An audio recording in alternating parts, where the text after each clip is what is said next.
Eh, Shalom, bienvenidos al nuevo comentario de nuestra porción semanal para Parashat Vayishlach. Estamos ya, ¿cierto?, concluyendo el libro de Bereshit, el libro del camino de los padres, los patriarcas, ¿cierto?, que tuvieron sus aventuras. Vivieron muchos años, sin duda vivieron muchas cosas. Quizás vivieron muchas más de las que nosotros conocemos dentro de la escritura, pero la idea, ¿cierto?, de lo que quedó escrito es para infundirnos fe a nosotros, para nuestro camino, ya que la vida es ese peregrinaje, ¿cierto?, que va y viene. La vida es bastante extensa, ¿no?, pero a veces se hace corta, ¿cierto? Como que empezamos a leer, pero ya llegamos casi al final de Bereshit y se acabó la vida de los padres. Después siguen otros y siguen otros, etc. Bueno, todo esto tiene un efecto, ¿cierto?, de lo fugaz que es la vida, pero la permanencia detrás de todo ello, ¿cierto?, de las promesas que Dios hizo a los padres. Porque eso lo vemos hasta el día de hoy, esa permanencia. Así que bueno, la Parashat Vayishlach, ¿qué es lo que nos trae? Nosotros, ¿cierto?, estamos dentro del Seder Olam, que se llama el libro digamos, del calendario judío. Estamos en el año 2205. Jacob ya tenía 97 años en esta parasha. Él envía, temeroso, ¿cierto?, estos mensajeros para saludar a su hermano Esaf. Y se le informó, ¿cierto?, a Esaf sobre esto. Además, se dio cuenta de que Esaf estaba listo para la batalla, estaba listo para guerrear contra él. Por lo tanto, obviamente esto le produjo no solo una ansiedad, sino un gran temor, un miedo. Ahora, Jacob, ya siendo una persona de muchos años, 97 años, ya no era un joven. Sí, si quieres, cierra ahí que vayan entrando. En este lugar, como hay pocos muebles, hay mucho eco. Entonces, ya siendo una persona de 97 años, ya no era un joven, ¿cierto?, que huía de la casa de sus padres, ya era un hombre hecho derecho, padre, ¿cierto?, de bastantes hijos, de muchas esposas. Y bueno, ya más o menos sabía cómo manejar, ¿cierto?, las situaciones. Por lo tanto, él aplica una estrategia de tres secuencias. Primero, la oración, la tefilá. Aplica, ¿cierto?, la plegaria para poder prepararse para este momento. Aplica también lo que fue la diplomacia para poder enfrentar una eventual guerra, y obviamente sabiendo que podía darse la situación. De hecho, todas las naciones tienen su propio ejército, precisamente porque existe la diplomacia y porque uno no sabe lo que pueda pasar. A lo mejor yo soy una nación de paz, pero mi vecino no lo es. Y tal vez de repente hay otro externo que quiere mis tierras o quiere mi riqueza y está esperando el momento para atacarme. Bueno, lamentablemente, ¿cierto?, en la vida hay que estar preparados para la guerra. No hay un mundo de paz, no existe eso. Existe un mundo de guerra. Hoy día más que nunca lo vemos. Y de hecho, la historia de la humanidad ha sido que es un mundo de guerras. Desde que la humanidad se estableció en ciudades, y efectivamente eso, según lo cuenta la historia, fue en la época de Abraham, con los sumerios. Los sumerios crearon esta forma de establecerse con ciudades, por lo cual tenían que... los sumerios tenían que traer Ur, ¿cierto? Abraham sale de Ur de los Caldeos. Bueno, esta ciudad, ¿cierto?, de Ur, que era parte de Sumeria, ellos tenían otras características, por ejemplo, diferentes a Egipto. Egipto tenía un río Nilo que regaba todo y dejaba todo verde. No había que hacer nada. Finalmente el río Nilo todo lo florecía, pero los ríos del Tigris y del Éufrates, etcétera, donde estaban Sumeria, etcétera, esos ríos de ahí, no eran así, eran torrenciales. dejaban, muchas veces derrumbaban todo a su paso, no eran ríos que fueran de tanta bendición, tan fáciles de proveer. Y además muchas de las cosas que necesitaban las tenían que traer de afuera. Por lo cual ellos, cuando establecieron sus ciudades, establecieron también ejércitos y lugares para cuidarse, ¿cierto? Donde tenían que ellos protegerse y proteger las cosas que tenían. Bueno, el mundo está en constante guerra. El mundo cuida, ¿cierto? Y protege sus posesiones. Entonces, aquí hablamos de descendencia que su propia familia, nómada, podríamos decir, todavía, tenía que cuidar sus pertenencias. Bueno, había mucha diplomacia y era conocido el tema de la guerra en este entonces. No una guerra así catastrófica, pero sí cada grupo se tenía que proteger. Tenía que tener su guardia, su protección, no era tan sencillo. ¿Ok? Además, ni siquiera solamente de los humanos, de los animales. Bueno, un pequeño paréntesis. Entonces él hace tefilá, diplomacia y se prepara para la guerra. Finalmente. Antes de confrontar realmente, ¿cierto? Jacob, por lo que nos cuenta la escritura, vence de una manera espiritual, física espiritual, en una visión, logra vencer, ¿cierto? A lo que algunos definirán como el ángel de Esab o el protector de Esab, o podríamos leerlo, un mensajero de Esab. Y ahí, ¿cierto?, se gana su nombre de Israel, el que lucha, ¿cierto?, el que batalla. Bueno, debido también a esta lucha queda con un tendón, ¿cierto?, dislocado llamado Gid Hanashe, que es el nervio ciático, que ahí dice la escritura que, ¿cierto?, siguen no comiendo hasta el día de hoy, ¿cierto?, los hijos de Israel. Entonces, ya, ¿cuánto tiempo había pasado desde que se habían visto la última vez? 34 años.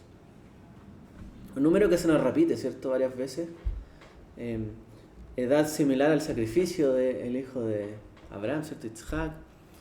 Luego, similar a, por ahí, algunas edades icónicas de la parasha pasada también, de cuando... La muerte de Rachel. ¿Sí? Y ahora también se reencuentran, 34 años. Es toda una vida. Yo todavía no tengo 34. Bueno, se separan, ¿no? Se encuentran, se abrazan, se separan pacíficamente en vez de haber entrado en una guerra. Y bueno, Esab regresa, ¿cierto?, al reino de Seir y Jacob se establece fuera de las ciudades de Siquem. Más adelante, un hecho, ¿cierto?, repudiable que aparece en la Torá, el secuestro de Dina, la hija de Jacob, hermana, ¿cierto?, de los 12 hijos de Israel, de Jacob, y bueno, lamentablemente es ultrajada, ¿cierto?, en Siquem, ahí, por el hijo de Hamor, y sus hijos, ¿cierto?, Shimón y Leví, idean una estrategia para, bueno, pedirles que se circunciden y finalmente matarlos, ¿cierto? Por lo tanto, ¿qué edad tenían ellos cuando hicieron esto? Bueno, los sabios dicen que incluso tenían apenas 13 años. Sí, Shimón y Leví, o sea, recién jovencito, adolescente, viendo, ¿cierto?, esta atrocidad de su hermana, decidieron tomar la justicia por sus manos con esa edad, 13 años, recién creciendo. Bueno, hoy día uno ve, ¿cierto?, en las noticias y hay jóvenes que a esa edad cometen crímenes. Y bueno, aquí cometieron una venganza. Bueno, ¿ah? ¿Qué venganza? Sí, fueron implacables. Bueno, de hecho, los niños, ¿cierto?, en general tienen un sentido de justicia muy fuerte, muy dura, muy drástico. Entonces, ellos eran los más drásticos de la familia, los mayores. Pero también aquí se ve la fortaleza del pueblo, porque a los 13, 14 años tener la fuerza para hacer eso. También. Y además, Jacob, para luchar con un hombre y abrir... A sus años, 97 años. Tenía una fuerza tremenda. Sí, como bien dijimos, ¿cierto? En este tiempo la gente estaba preparada para vivir nómadamente, ¿cierto? Fuera para hacer todo lo que significa subsistir. Abraham salió de una ciudad donde existía de todo, la ciudad se abastecía, pero también había una guardia. Bueno, de ahí en adelante ellos salieron de ahí, de la tierra, fueron nómadas, estuvieron de un lugar a otro, pero el tema de la protección en el camino, etcétera, es algo que todo, ¿cierto?, lo tenían que dominar. Finalmente, cuando cualquiera saliera de la casa de sus padres, tenía que finalmente subsistir por sí mismo, ¿ya? Entonces, mucha fortaleza, efectivamente, ahí. Bueno, pero de todas formas, en este vigor, en esta fortaleza, cometieron este error, este crimen. Hacia el final, ¿cierto?, Rachel muere al dar a luz a Benjamín, y Jacob, ¿cierto?, lo entierra, ¿cierto?, en Betlehem. Bueno, hay dos versiones en verdad. Bueno, tras esta muerte de Rachel, Rubén también cambia, dice, el lecho de su padre Jacob, una de sus siervas, Bilha, ¿cierto? Bueno, hay otro error ahí que se describe en la escritura, cosas que son, a lo mejor nos parecen lejanas, pero yo por ahí, la otra vez me acuerdo que en la televisión había una serie chilena que hablaba de la vida del campo de ciertos años, y la verdad es que cosas así pasaban. Lamentablemente se ven crímenes y cosas en la vida donde la gente no tiene mucha ley, mucho orden. Bueno, en fin, ¿qué podemos aprender de esta parasha? Hay algo que acabamos de mencionar. Rubén, ¿cierto?, cambia, dice, el lecho de su padre. Shimón y Leví, de todas formas, pasan por alto a la autoridad de su padre, ¿cierto?, cometiendo este error por el cual pesa el corazón de su padre Jacob o Israel en este momento. Obviamente, tanto Jacob como Esab hicieron pesar el corazón de su padre Yitzhak con las cosas que cometieron. Y bueno, hay un mandamiento acerca de esto, porque bien conocemos, ¿cierto? Y es honrar a los padres. Una pequeña mitzvah, ¿cierto?, que podemos aprender dentro de esta parasha. Como dice en Shemot 20:12, Levítico 19:3 y Devarim 5:16, uno debe honrar y reverenciar o temer a sus padres, dedicándose amorosamente, como explican los sabios, no solamente, yo te honro, no, pues, como se describe, es alimentarlos, vestirlos, brindarles el máximo respeto y buscar no contradecirles. Entonces, la mitzvah, ¿cierto?, de honrar a los padres, y en otra parte dice, Kaved, dice, en una parte dice honra y en otra parte dice teme, ¿cierto?, en la Torá, que es reverenciar. Ese temor tiene que ver precisamente con lo último que aquí mencionamos, es no contradecirles, o sea, tener no solamente un respeto por sus palabras, sino que también buscar no contradecirles. A lo mejor uno en la vida va a hacer cosas que contradicen a los padres porque los padres querían A, pero yo terminé haciendo B. No voy a hacer siempre A porque mi padre me dijo A. Mi vida a lo mejor me condujo a otro lugar. Pero sí tengo que buscar no contradecirles todo el tiempo. De otra forma yo voy a parecer un hijo rebelde, ¿cierto? Que finalmente estoy contendiendo todo el tiempo con mis padres. Bueno, si nos fijamos bien, muchos de los pecados que ocurrieron, ¿cierto?, y los grandes errores dentro de estas porciones fue precisamente por no honrar a los padres. El tema del cambio, ¿cierto?, de la bendición, etcétera.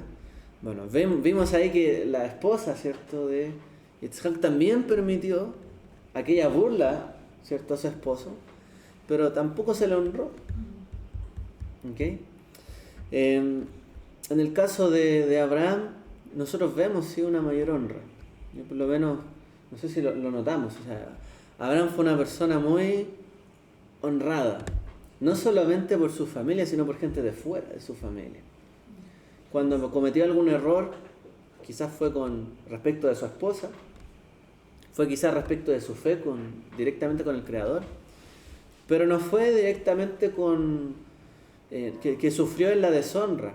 Y de hecho su esposa Sará, ¿cierto?, cuando vio la deshonra que existía dentro de su hogar, a causa de su hijo Ismael, que se burlaba de su hermano y que finalmente se burlaba de la propia familia, le dijo derechamente, bueno, saca a este hijo, ¿cierto? Y despídelo del hogar. Porque ellos eran una familia honrosa, que tenía, ¿cierto?, un gran respeto por Abraham, por la familia. Y ella estaba viendo, Sara, ¿cierto?, que su hijo estaba siendo burlado. Entonces esto no podía ser.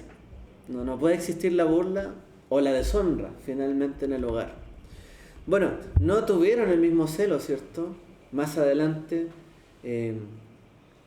quizás el caso, ¿cierto?, de Yitzhak, ¿cierto?, con Rivka.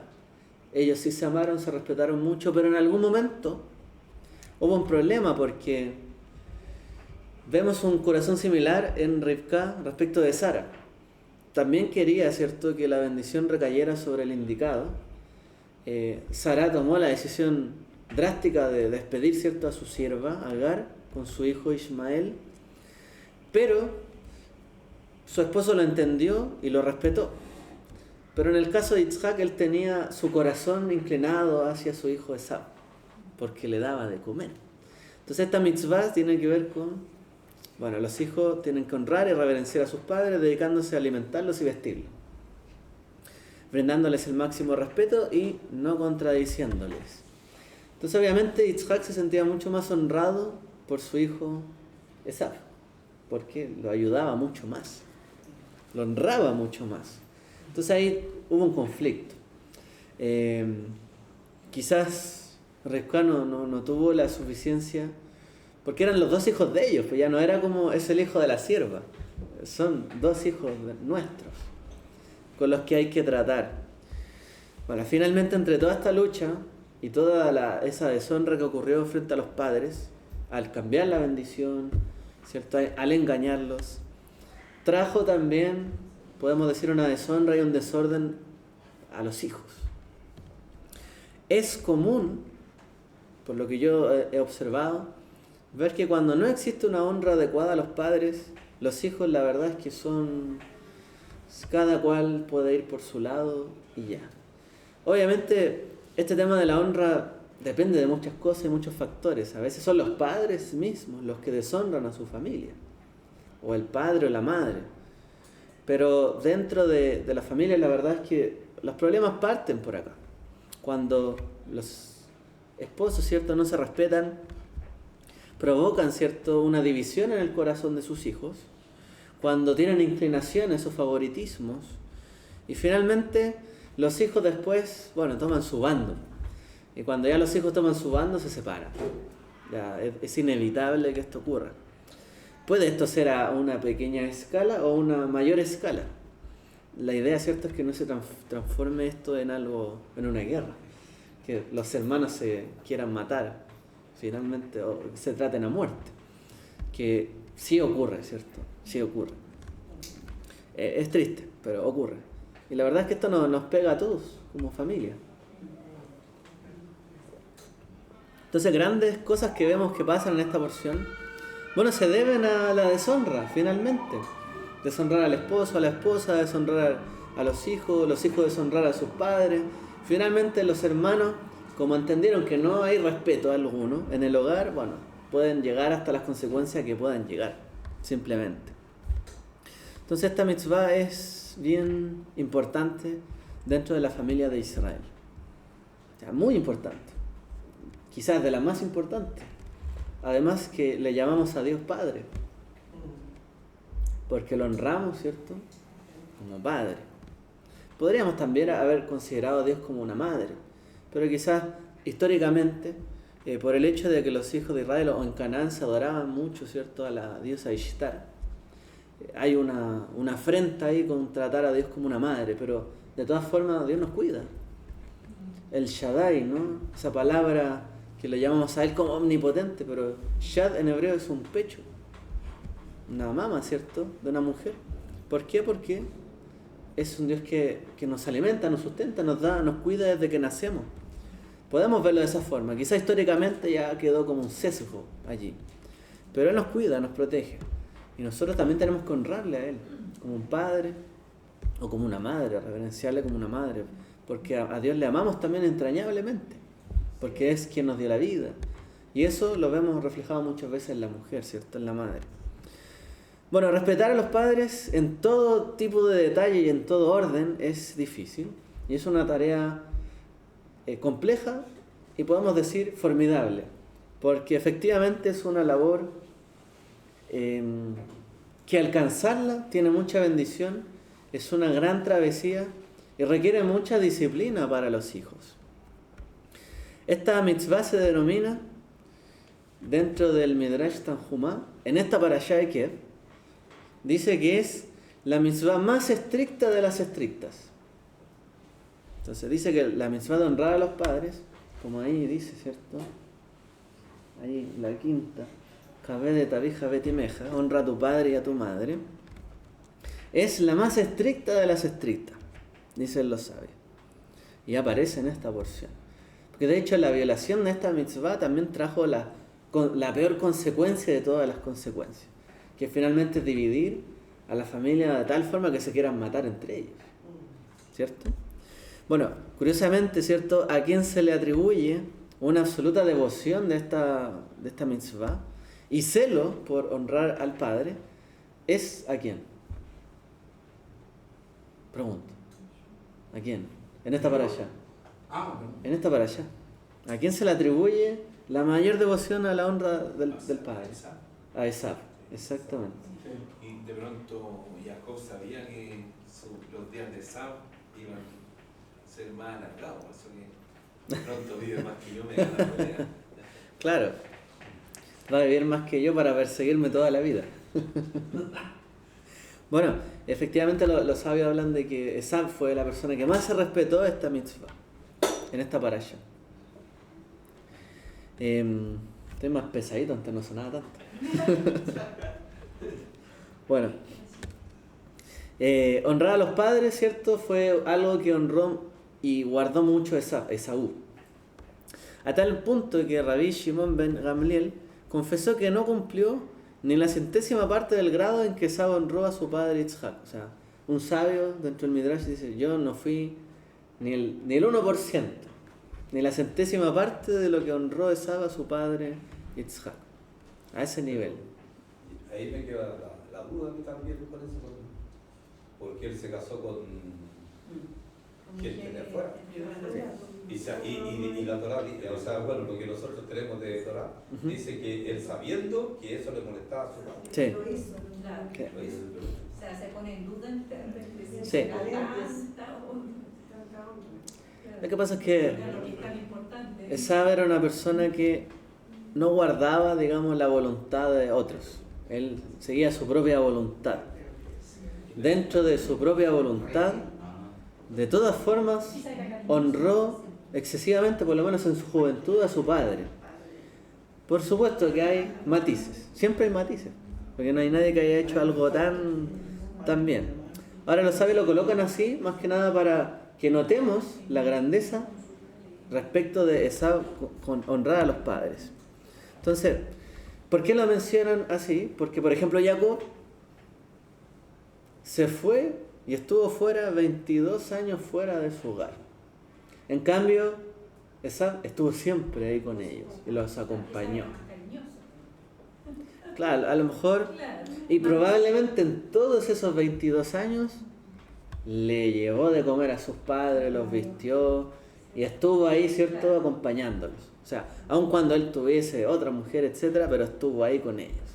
En cambio, Jacob tuvo 22 años fuera de su hogar, por las circunstancias que fueren, pero finalmente estuvo fuera del hogar y dejó de honrar a sus padres, o quizás de que ellos supieran cómo estaba, con la preocupación y la amargura quizás de todo lo que ocurrió.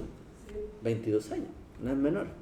Bueno, por algo después Yitzhak, ¿cierto?, obviamente sufre con esta situación, y Jacob después sufre muchísimo respecto de la situación de Yosef y Benjamín, ¿cierto? Más adelante vemos ese sufrimiento de los padres con los hijos.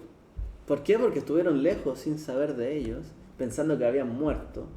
O sea, si ya los hijos de Isaac se querían matar, entre los hijos de Jacob al parecer ya se estaban matando y se estaban declarando muertos.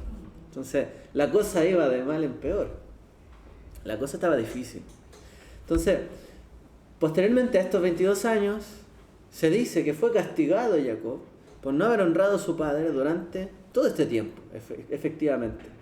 ¿Por qué? Porque su padre Isaac estuvo de duelo. Finalmente no sabía qué iba a pasar con sus hijos, 22 años, temiendo de que un hijo matara al otro.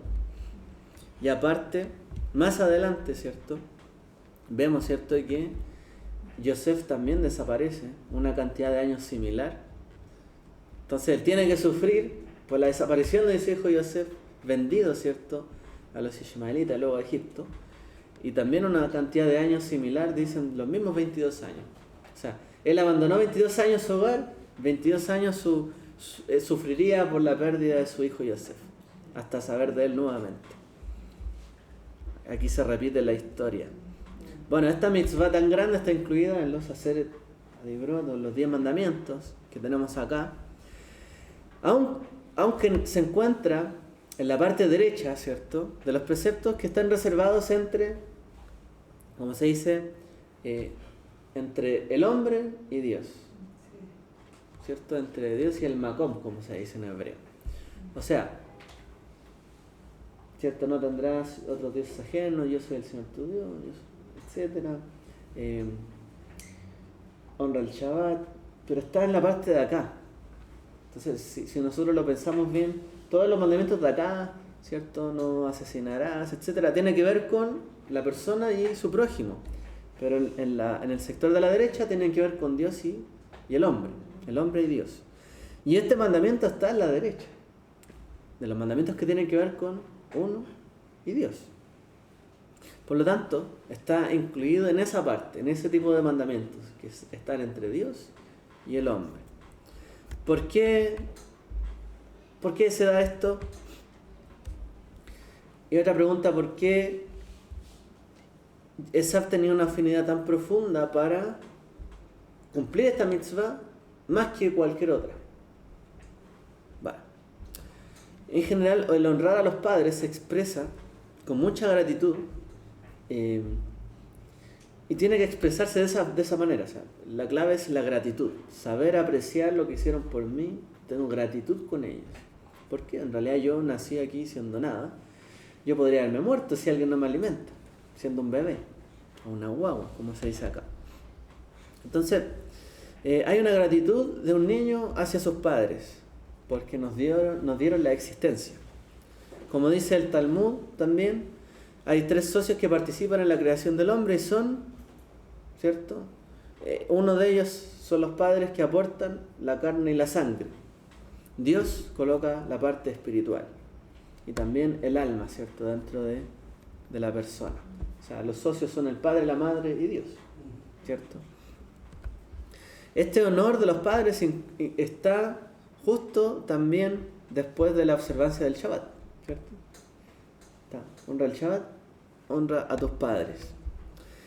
Esto revela, ¿cierto?, que es algo, a pesar de que es obligatorio honrar a los padres y a las madres, esto tiene que ver con una condición de que hay que seguir las instrucciones y nunca contradecir la palabra de Dios. Es decir, si un padre le dice a su hijo que no profane el Shabbat, o que profane el Shabbat, mejor dicho, un padre le dice a su hijo que profane el Shabbat, se espera que el hijo desobedezca porque desafía la voluntad del Creador. Entonces primero es la voluntad del Creador, después viene el honrar a los padres. Si mis padres me quieren conducir por un camino que deshonra a Dios, yo debiese plantarme, ¿cierto?, y seguir otro camino, de la forma obviamente más honrosa. No voy a decirle a mis padres, bueno, no saben nada, es un imbécil, estás perdido, te vas a ir al infierno y me voy. No, sino que uno tiene que honrarlo de todas formas, pero primero está la voluntad divina. Entonces, y vemos ciertos casos así. Me acuerdo que mi mamá la otra vez contaba casos de cuando estaba en la iglesia, niños se escapaban a veces de las casas de sus padres, iban ahí a la iglesia. Y con el tiempo, a lo mejor con su testimonio, lograban que los padres fueran. Pero muchas veces los niños también sienten un llamado, ¿cierto?, por servir a Dios. Y hoy día a lo mejor el niño se distrae mucho con el celular, pero a lo mejor el niño que quiere estudiar, aprender, está también buscando algo. Algo quiere, a lo mejor aunque los padres no le enseñen, el niño también busca.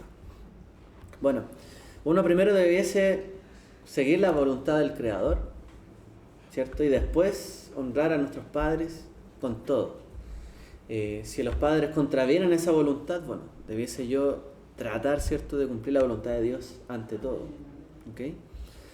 Ahora, no, tampoco se trata, como les digo, de llegar y irse en contra a toda costa. Tampoco se trata de eso, ¿cierto? Obviamente nuestra alma es primero, nuestra vida espiritual, luego lo físico y la carne. Entonces, por mucho que mis padres me hayan dado la carne y la sangre, primero, ante todo eso, lo espiritual. Por lo tanto, primero tengo que valorar eso. ¿Y quién alimenta mi alma y la nutre y estoy conectado con Él? Es con Dios, en mi alma, ¿cierto? Y es por eso también que los sabios muchas veces hablan referente a cuando los maestros tienen discípulos. Bueno, ¿quién es más grande? ¿El padre que lo engendró y que le dio la carne y la sangre? ¿O a lo mejor el maestro que le enseñó la Torá, los mandamientos, que finalmente nos llevan a alimentar el alma y la vida eterna? ¿Quién es más grande en ese sentido? Y puede ser que un padre lo haya engendrado simplemente, pero que alguien lo haya criado o le haya enseñado. Por eso se dice, pues padre es el que cría. Bueno, en la, digamos que en la jerga judía no se dice el padre es el que cría, pero sí es el que le enseña la Torá y los mandamientos. Ese padre es mayor que otro padre. Obviamente cada cosa en su balance, ¿cierto? A veces podemos tener muy buenos padres que no pudieron enseñarnos la Torá y uno los tiene que honrar de todas formas, ¿cierto? Por eso que también los padres tienen que esforzarse para educar a sus hijos en los conocimientos que ellos no tienen para entregar. Hoy día los padres pagan por la educación de sus hijos. ¿Para qué? Porque ellos se tienen que preparar, pero los padres no pueden entregarle todo ese conocimiento, entonces tienen que pagar por ello. Los padres están obligados a pagar por eso. Antes que el Estado, los padres están obligados a cumplir este mandamiento. Es que dentro de lo que hay hoy día, los padres no pagan por la educación de sus hijos, pagan por la instrucción de sus hijos. Eso es lo que pasa. ¿Cuál es la diferencia para usted? La educación se da en la casa, los buenos modales y todo eso. Y el colegio le enseña materias. La diferencia entre el conocimiento, Claro. y digamos el entendimiento finalmente, Sí. de las cosas. Sí, hoy día jamás un conocimiento, salvo que sea hoy día telemático, que uno tiene que leer algo y responder, pero jamás el conocimiento que es enseñado por alguien es solo conocimiento, también siempre se entrega algo.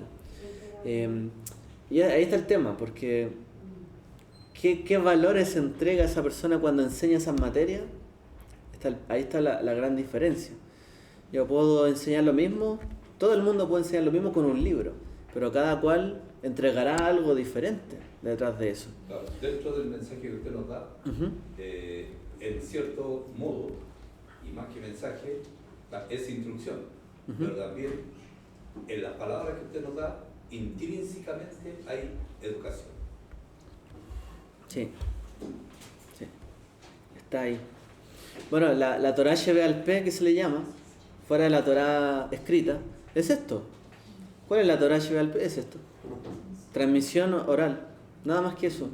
Entonces, cuando una persona se para a enseñar algo, ya está transmitiendo oralmente y está educando. Diferente es tomar un libro y llenarse de un conocimiento.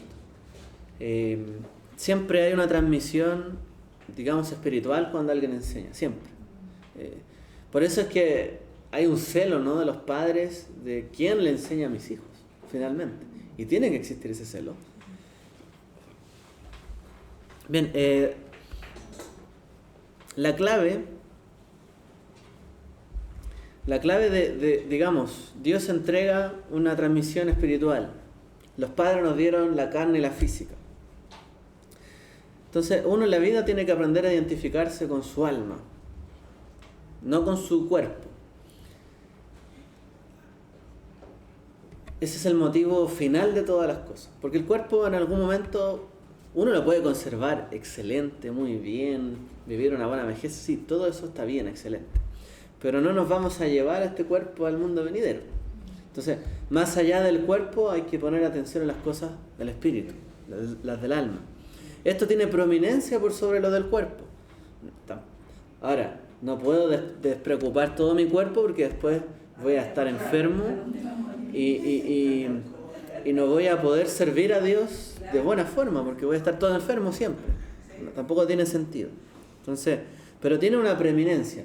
Ahora, si yo considero esa preeminencia que tiene lo espiritual, voy a tener que cuidar mi cuerpo para poder mantener, ¿cierto?, mi espíritu atento, ¿cierto?, despierto siempre, analizando bien, etc. Esto es de la misma manera en que el honor a los padres también tiene que moderarse mediante la acción de la palabra de Dios. O sea, así como yo cuido mi cuerpo, porque primero está lo espiritual, y eso me lleva a cuidar mi cuerpo, lo mismo es como en el sentido de los padres. Yo tengo que honrar a mis padres, pero lo tengo que moderar bajo la palabra de Dios, que tiene que ocupar el primer lugar. O sea, finalmente yo honro a Dios, y eso es lo espiritual, y por ello tengo que honrar a mis padres. Como yo honro mi alma, que Dios me dio y creó en mí, pues tengo que cuidar también, ¿cierto?, de mi cuerpo. Honro a Dios, honro a mis padres. Honro a Dios, honro a mi cuerpo, etc. Ese es como el enfoque correcto. Ya, y aquí falla lo de Esaf, porque tiene un gran cumplimiento Esaf con honrar a los padres, pero falla mucho en esto, en lo que acabamos de mencionar, porque en realidad la conducta de Esaf, si bien fue ejemplar en todos los años que él cuidó de su padre, lo atendió, pero él no se preocupó tanto de la palabra de Dios y guardar sus caminos. ¿Sí? ¿Puedo hacer una pregunta? ¿Sí? Yo tengo mis padres afuera, Uh-huh. tengo 6 años sin verlos. Voy a venir para acá a empezar a hacer con mi hija y mi esposa. Estoy desnotando a mis padres. Hoy día perdón, hay una parte que no te escuché. Tengo 6 años sin ver a mi mamá y Sí. mi papá. ¿Vale? Vine para acá empezando desde cero. Trabajé todos los días con mi esposa, con mi hija. Estoy encargándome de ella. Aún así, no veo a mis padres. Claro. Lo estoy desnotando por estar aquí. No, porque nosotros hablamos de que Jacob deshonró a sus padres porque él huyó de su hogar. No. Él no se fue, digamos, con bendición. Ahora, lo que pasa es que el honrar a los padres tiene que ver obviamente con la preocupación. Es vestirlos, es cierto, verlos o visitarlos o que ellos sepan de uno. Es darles de comer, siempre y cuando también ellos no puedan sostenerse por sí mismos. Y si ellos consideran de que necesitan alguna ayuda, el hijo debiese poder, o los hijos, todos, ¿cierto?, poder atender a sus padres para poder, ¿cierto?, darles aquello que les falta. ¿Por qué? Porque cuando yo fui niño, un bebé, yo no podía comer, entonces ellos me dieron de comer. Yo no tenía un techo, ellos me dieron techo. Entonces yo no puedo permitir que las cosas que ellos me dieron a ellos les falten en su vida. Y esa es la preocupación que uno debe tener. A lo mejor tú dices, claro, no estoy con ellos, pero el caso es que no es que tuviste de la casa de tus padres. Ahora, obviamente todo esto se da dentro de un contexto de la tierra de Israel, familias que crecían, vivían en un territorio similar, cerca, vecinos. Tú estás en una diáspora finalmente, estás fuera de tu tierra, fuera de tu familia, de tu cercanía con ellos. Es diferente, pero de todas formas tú puedes encontrar formas de honrar a tus padres hoy día. Y si tú sabes que hay una forma de honrarlos, tienes que hacerlo. Ahora, diferente es que quizás tus padres te estén recriminando todo el tiempo, no sé si sea el caso, de porque a veces pasa, que los padres pueden recriminar a los hijos, ¿por qué no estás acá? Bueno, pero también los hijos tienen el derecho y el deber a poder hacer su familia y poder subsistir con ella. Porque cuando los padres también recriminan y exasperan a sus hijos, como lo dice ya la Escritura, alejan a sus hijos de ellos mismos. Entonces, nosotros estamos hablando de esto en el contexto de Bueno, aquí hubo errores, y hubo graves errores que dividieron a la familia. Uno de esos errores puede ser efectivamente ser tan posesivo de no darle un espacio a los hijos para que se puedan desarrollar. Y eso puede ser un error fatal también, para que los hijos digan, mejor yo me voy de acá, no quiero seguir. ¿Sí? Lo que en este caso en el del hermano, yo cuando me ha tocado hacer el cabra y hacemos la oración de los padres ¿Sí? y de los hijos, las bendiciones, y yo digo siempre que uno nunca deja de ser padre, porque son papás, Sí. y nunca deja de ser hijo. También. No se pierde eso. No se pierde. Entonces, cuando uno es padre, haga lo que haga el hijo, el padre siempre va a querer lo mejor para él. Sí. Entonces, si él está fuera y el padre no le ha dicho nada, es porque él quiere lo mejor para su hijo. Y Ahora, está tranquilo. Usted mientras hablaba, bueno, es curioso, ¿no? Cómo en la vida, las vueltas de la vida, porque muchas veces los niños se portan mal. Por mucho que los padres le den su comida, su alimento, su vestidura, se portan mal, hacen pataletas, gritan, lloran. Y resulta que al final de la vida, muchas veces, la vida, ¿cierto?, llega a que los padres, llegados a cierta edad, ya no pueden controlarse tampoco. Patalean, reclaman, de repente puede ser algo que no tiene sentido, pero lo reclaman igual. Bueno, los niños hacían lo mismo, reclaman sin sentido. Entonces, miren ustedes las vueltas de la vida y lo sabio también que como Dios hizo todas las cosas, que finalmente hay un ciclo que vuelve, ¿cierto? Y se retornan. Por eso es que la Escritura no solo dice honra, lo dice témeles. Porque uno, por mucho de que quiera ayudar, ¿cierto?, a los padres, honrarlos, de repente también puede llegar a lastimarlos, dañarlos. A los hijos también, porque los hijos, ese daño los va a seguir toda la vida. A lo mejor ya al anciano no va a pasar algo similar, va a quedar poca vida, pero igual va a quedar un recuerdo. La verdad es que es bastante curioso, ¿no?, lo que pasa en la vida, cómo las cosas se dan vuelta. Por lo mismo, esta mitzvah es tan importante porque nos va a acompañar desde que nacemos hasta que los padres están en sus últimos momentos y cuando nosotros también vayamos a estar en nuestro último momento. Y ahí este mandamiento nos acompaña toda la vida. More, no sé si ha visto usted un meme que es muy popular en las redes sociales, que dice el principio es igual al final. Y sale un niño en andador y sale un viejito en un burrito. Vuelve a la... ¿Sí? Entonces, como decía Pedro, bueno, cuando yo era niño, comía como niño, hablaba como niño, vestía como niño, ahora soy grande, pero la verdad es que cuando uno llega a ser anciano también, ya no me llevo yo, es otro el que me lleva, etc. Entonces, la vida se trata de un ciclo, algo que vuelve. Entonces, por lo mismo nosotros vemos que las cosas se repiten, porque a veces los ciclos no terminan bien, no empiezan bien ni terminan bien. Pues lo cierto es que esta mitzvah es tan grande porque vemos en la historia de nuestros padres, nosotros no vemos nunca a Abraham deshonrando a su padre, no lo vemos, y él les llamaba el padre de la fe, pero no lo vemos deshonrando a su padre, al contrario, probablemente lo honró siempre, pero como el Dios lo llamó, dijo, bueno, este llamado es primordial, ante el resto. Pero no vemos en la vida de Abraham que él hable mal de sus padres, ni de su familia, ni de nada de eso. Al contrario, él es muy honrado. Entonces, hay un círculo que ahí termina bien, pero aquí hay un círculo que empezó mal, en el medio va mal y va a terminar quizá un poco mejor, pero la verdad es que va a tener sus consecuencias. Porque finalmente, los hijos de Jacob, ¿dónde aprendieron a honrar a sus padres? ¿En la casa de Abraham o en la casa de Labán? Finalmente ellos aprendieron a cómo comportarse en una casa extraña. Serán familiares y todo, pero no era la casa de Abraham. No era la casa de sus padres, con la honra que aprendieron de Abraham, de Isaac, sino que aprendieron de las trampas y las pillerías, ¿no?, de una casa donde vivieron muchos engaños. Y obviamente los niños se dan cuenta. Entonces, después cuando vemos que los hijos de ellos matan a otras personas, se engañan, se pelean, hacen de todo porque vivieron en una casa llena de engaños y dificultades. Entonces, en algún momento el ciclo tiene que terminar. El ciclo es difícil.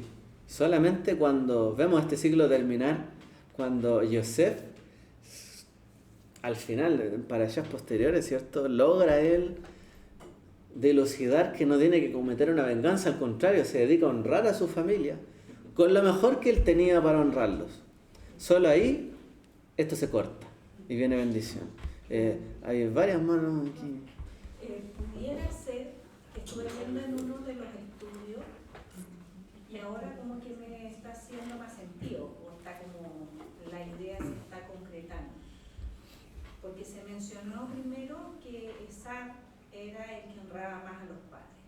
En uno de los estudios decía que no hubiera ocurrido lo de Dina si es que Jacob hubiera ido a la casa de su padre, que fue lo que declaró cuando se fue de Labán. Que el hecho de quedarse como un poco entretenido, por llamarle de alguna forma, ocurrió también esta cosa tan mala. Entonces, ahí como que pienso de que también efectivamente esta honra que estaba como en desmedro de parte de Jacob, si él se hubiera acelerado más al estar a la casa de su padre, efectivamente no hubiera ocurrido esto de la violación de Dina. Bueno, yo creo que sí. Muchas de las cosas que vemos acá no hubiesen ocurrido si hubiese habido una familia mucho más, que se honrara mucho más y que supieran conducirse, digamos, sin cosas que pasaran por detrás. Porque los engaños partieron en la casa, digamos, de Yitzhak, entre la confabulación de la madre con el hijo. Y ahí cuando aparecen las cosas encubiertas, vemos un historial de engaño después, ¿sí?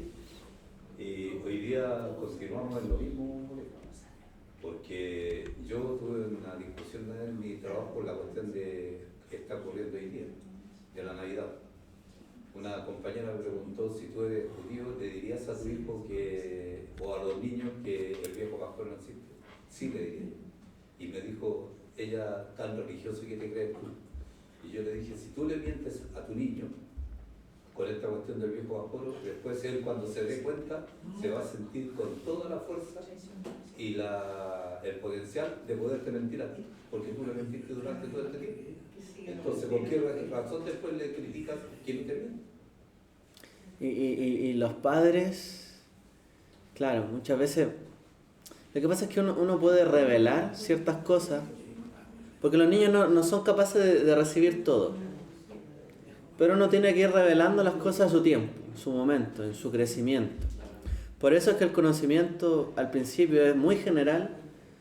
Esto es no, esto es sí, ya después ¿por qué no y es sí? Y uno va entendiendo, comprendiendo, tiene que haber un desarrollo. Pero cuando se enseña en base a mentiras, claro, finalmente los niños ven que los padres mienten, que la gente miente, se sienten traicionados y rebeldes. Es difícil crear una identidad fuerte si en realidad esa base a mentira o cosas que no son. Adelante. Haré una consulta. Y los jajamín también dicen que hay un misterio respecto de Milca, porque es ella la que recibió la profecía de que dos pueblos habían dentro de ella y que finalmente el mayor servirá al menor. Entonces, se dice también que por eso ella apresura todo esto antes de que pase otra cosa. Tal vez fue el error ese, que ella, digamos, metió mano en ello, en que finalmente iba a ocurrir eso, que el mayor iba a salir menor. Que ella lo apresuró. Exactamente. Sí, puede llegar a haber sido una angustia que ella sentía, tal vez, por cómo se desarrollaron las cosas también. Porque en realidad ella no apresuró nada, porque el papá iba a bendecir a Esaú, sabiendo que él estaba como generitor. Y Esaú ya había vendido su primogenitura. La miró en menos. Desde el momento en que él miró en menos su primogenitura, él perdió la bendición. Entonces, a veces se dice que Rivka fue traidora, también a Jacob lo tratan de traidor, y Jacob significa seguidor. Y al latín lo tradujeron como el significado que siempre se habla, pero en realidad significaba seguidor. Él siguió a su hermano, por eso lo pusimos Jacob. Y él apreció siempre la bendición del Eterno. Y a nosotros, los latinos, nos dan la historia de Jacob como que fue un traidor, como que mintió, como que hizo esto, pero en realidad si nosotros lo miramos a la luz de la palabra, a la luz de la Torá, Jacob amó la bendición del Eterno. Y por eso se le dio ese momento de luchar con este varón para que él pudiera restituir los errores que cometió por el hecho de proceder de esa manera, porque el papá no iba a cambiar la bendición. O sea, en realidad Isaac no entendió lo que el Eterno le había hablado a su esposa. Y por eso después Jacob, cuando Joseph le dice que bendijera a sus hijos, él dice que cruza las manos y bendice al menor antes del mayor. Claro. Entonces él enseña a Jacob y por ende a todas sus generaciones de que el Eterno bendice a quien agrada a su corazón, no a quien nosotros por ley vemos. Porque, por ejemplo, podemos ver un grupo de personas y que las personas siempre van a decir, no, tenemos que poner por delante a un líder que sea un hombre adulto, es como el conocimiento general, que sea una persona adulta, que sea esto, otro, pero y el Eterno miró a quien él quiso mirar y puso a Ariel. Mire cómo es el Señor, él pone a quien él quiere poner. Entonces Isaac, si lo miramos por la parte práctica, Isaac no pudo entender, porque dice la Torá claramente de que él amaba la casa de su hijo. Él es amor, la provisión de su hijo. Y si bien Esaú perdió la bendición, igual recibió otra bendición, pero recién ahí, se dio cuenta de que él menospreció el ser primogénito. Y Isaac recién ahí se dio cuenta de que él debió haber escuchado mejor a su esposa. Bueno, por eso, claro, está bien lo que decía Rivka. Finalmente aquí hay cosas que pasaron en el camino que tuvieron que llegar a intervenir. Ahora, siempre uno tiene que considerar, uno se encomienda siempre a Dios, pero pensando en que Él no va a intervenir en nada, sino que uno tiene que actuar, ¿cierto? No esperar que Dios salve. No, pues yo si puedo, tengo mis manos a hacer algo, yo tengo que actuar. Uno siempre tiene que actuar de esa manera. Ahora, aquí durante el transcurso de la vida, claro, si bien Jacob demostró ese corazón más de siervo o de seguidor, como usted dice, hasta que luchó y demostró su cualidad más fuerte y siguió y no dejó ir a esta persona, hasta que logró su bendición, ¿cierto? Ahí demostró toda esa cualidad. Pero efectivamente los padres estaban perdiendo el rumbo de sus hijos. Ya se habían extraviado. Entonces, claro, la intervención vino porque su madre estaba preocupada porque ya veía venir todo lo que venía a venir. El padre ya se había inclinado en su corazón hacia la carne, ¿cierto? Y no hacia lo espiritual. Esab ya no tenía, él ya había demostrado esa característica de bendecir en referencia a la carne, pero no en referencia al espíritu. No seguía la voluntad de sus padres en general, pero los honraba todo lo que podía, pero no seguía su corazón. Entonces, aquí nos encontramos con, finalmente, lo que muchas veces le pasa a las familias, que hay familias que tienen hijos con un corazón muy inclinado hacia Dios y otros que no.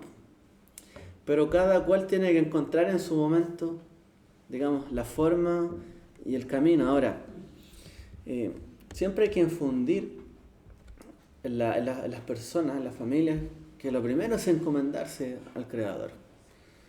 Porque al menos una persona que sea muy rebelde y que le cueste esto, por lo menos siempre le va a quedar en su cabeza, cometí este error, porque va a ser un error porque tenía en mente otra cosa.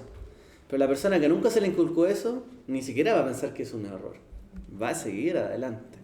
Eso es lo importante de educar. Igual a los hijos uno no sabe cómo van a salir, cómo va a seguir en adelante. Uno no sabe en qué momento, cuándo va a tener que intervenir de una manera drástica, o a lo mejor dejar partir para que el hijo aprenda o los hijos aprendan. Entonces, uno siempre tiene que preocuparse primeramente de eso, inculcar el camino de Dios y que los hijos se puedan encomendar a ello, porque después los talentos, los dones van a divorciar el camino de los hijos muchas veces, no siempre los van a unir y unificar. Ahora, Esab le dio a esta mitzvah de honrar a los padres una importancia errónea, porque finalmente para él efectivamente fue ese beneficio material lo más importante, lo cual no lo es, porque hay muchos padres acá y sabrán que para un padre no es lo más importante que mi hijo me traiga, no sé, todo su sueldo, sino que él se sienta gratificado, se sienta bien, que haya cumplido, que cumplió una meta, que avanzó. O sea, no es que me traiga todo, es que finalmente es la gratificación. Bueno, él se equivocó porque no tuvo ese corazón de padre. Y no sabemos si tal vez cuando se encontró con su hermano Jacob más adelante, cuando él ya tenía familia, etcétera, tal vez ahí pensó, reflexionó, se dio cuenta que él también tenía hijos, familia, y que él también, si estuviera en la posición de su hermano, quizás también habría hecho lo mismo. Hubiese cuidado a su familia, porque él miró todo, cómo separó las familias, los hijos. O sea, obviamente se dio cuenta, sabe de la importancia que le estaba dando Jacob a su familia. Entonces, las cosas pueden cambiar con el tiempo. Uno tiene que preocuparse, sí, como padre, escrupulosamente de enseñar esta honra. Por lo tanto, los padres, ¿qué tienen que hacer? Honrar a sus padres, para enseñar a sus hijos cómo honrar a sus padres. Si no, como otro dicho judío hay, no hay mejor enseñanza que el ejemplo, finalmente. Y ahí entramos en lo que nos está diciendo. En el libro Proverbios dice que el hijo tiene que honrar al padre, ¿cierto? Sí. Y respetarlo, y dice que se le será alargado los días de vida. Y dice que también el castigo tiene el castigo. No lo dejes. Porque esto es tu camino. Claro. El castigo. Y dentro de esas cosas también se nos enseña que cuando te vean caminar a ti, me vean caminar a mí. Y que el hijo debe ser el reflejo del padre, cosa que su familia se deleite en su hijo. Y aquí Esab, si bien honró a su padre, pero el que representaba todas esas características era Isaac. O sea, perdón, Jacob. Entonces ahí uno ve la dicotomía de las cosas. ¿Y qué es lo que realmente la Torá a nosotros nos inculca en base a la palabra que usted nos está diciendo y lo que nosotros estudiamos?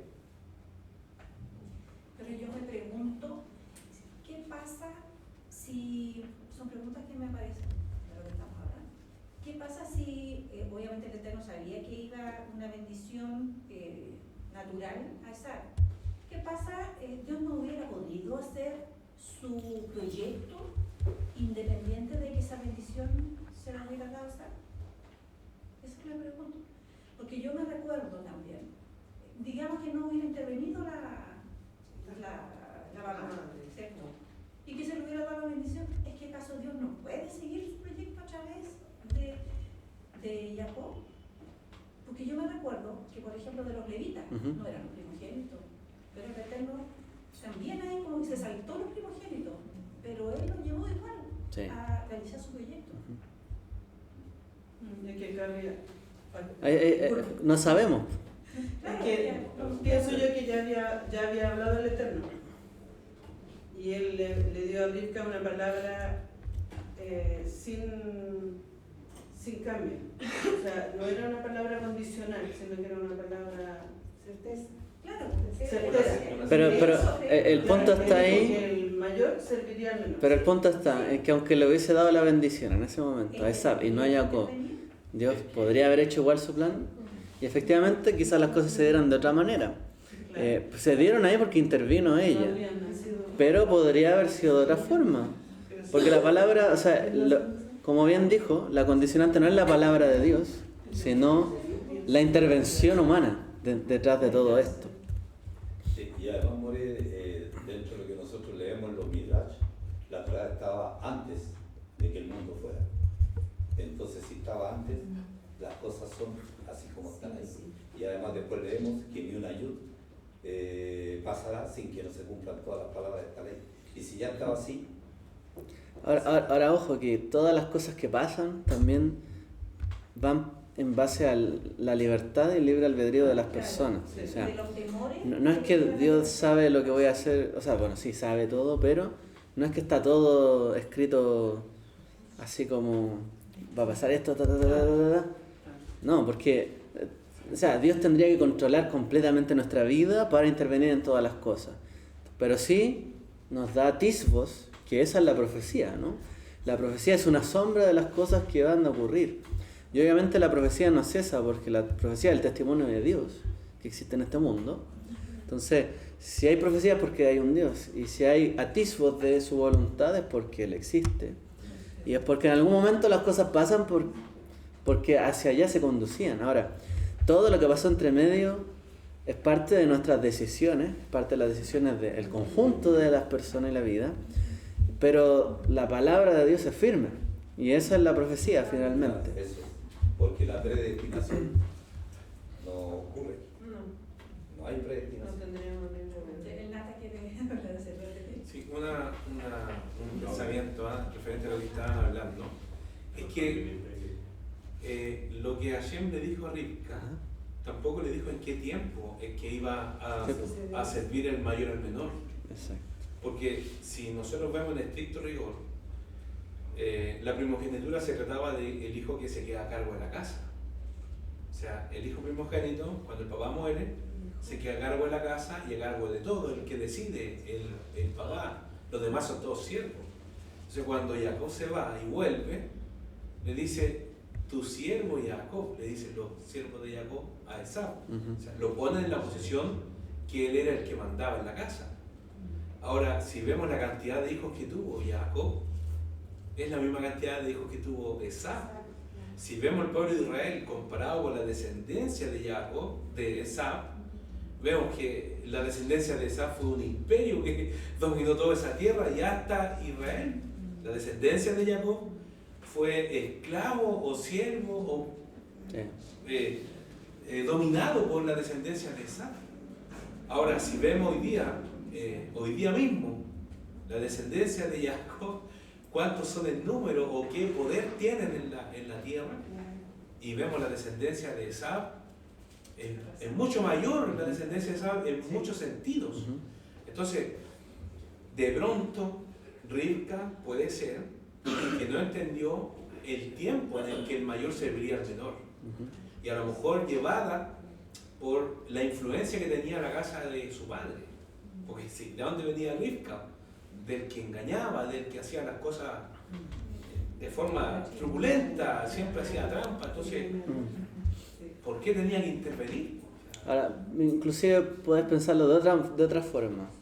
Porque Esaú servía a su padre, Yitzhak, llevándole de comer, proviéndole de todo, y así le servían. Y a lo mejor iba a pasar lo mismo más adelante. Esaú recibía la bendición y Jacob iba a seguir en la casa, y a lo mejor la forma de servirle iba a ser llevándole comida, bebida y todo ahí, pues. ¿Y qué sería de Jacob solamente estando en casa, no habiendo vivido la vida, ni los problemas que ocurren, ni las traiciones, ni tanto embrollo, y haber crecido hasta luchar por su bendición? A lo mejor se hubiese quedado en la casa y nunca hubiese luchado por su bendición. Y otra cosa es que Lea era la mayor y Rivka era la menor. O sea, si hubiera seguido el orden que tenía que seguir, ¿quién tendría que haberse casado con Lea? El mayor, Esaú. Y Jacob de pronto ni siquiera habría tenido dos esposas, habría recibido la menor como era el menor, pero en el momento de intervenir, claro, toca el desorden. Sí, porque lo más probable es que los padres quisieran casar a Esaú con algún hijo de la familia. Claro. Y esa haya sido Lea, efectivamente. La mayor. Eso es lo que dice el Midrash. Ahora, y el llanto de Lea se produce, o sea, los ojos de Lea, como describe la Torá, dice que era porque lloraba mucho, porque ella no quería casarse con Esaú. claro. Ahora,